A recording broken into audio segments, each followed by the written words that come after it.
ডেঙ্গিতে মৃত্যু হল দুর্গাপুরে এজনের সেকেন্ডারি এলাকার বাসিন্দা মনোজ কুমার দাস নামে বছর 46-এর এক ব্যক্তির।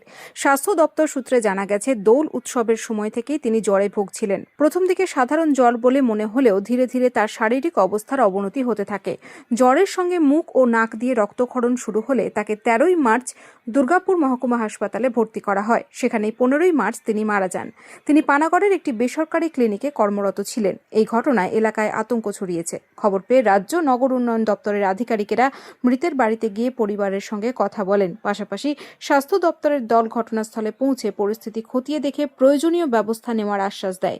ইতিমধ্যেই গোটা এলাকায় মশা নিধন ও স্প্রে করা হয়েছে এবং বাসিন্দাদের সতর্ক করা হচ্ছে। রাজ্য নগর উন্নয়ন দপ্তরের সার্ভে কর্মী কবিতা চৌধুরী জানান, মৃত্যুর কারণ হিসেবে ডেঙ্গু ধরা হয়েছে। আমরা পুরো এলাকাকে নজরদারির মধ্যে রেখেছি এবং প্রয়োজনীয় পদক্ষেপ নেওয়া হচ্ছে।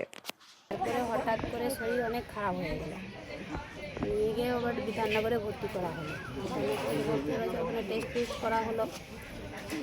ওখান থেকেই ব্লাড টেস্ট করেছে, তো ধরা পড়েছে কি ডেঙ্গু ছিল। দেখুন, এই ব্যাপারটা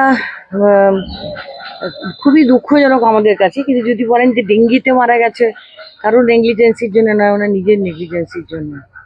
গত বছর আমাদের 95টা কেস ছিল, এবছর মাত্র 4টে কেস এনাকে নিয়ে।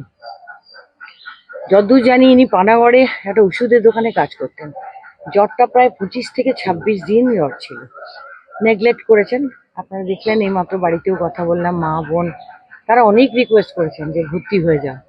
এবার পানাগড় থেকে যাওয়া আসা করতেন রেগুলার, তবে বাবা মারা যাওয়ার পরে শুনছি ইরেগুলার হয়ে গেছে।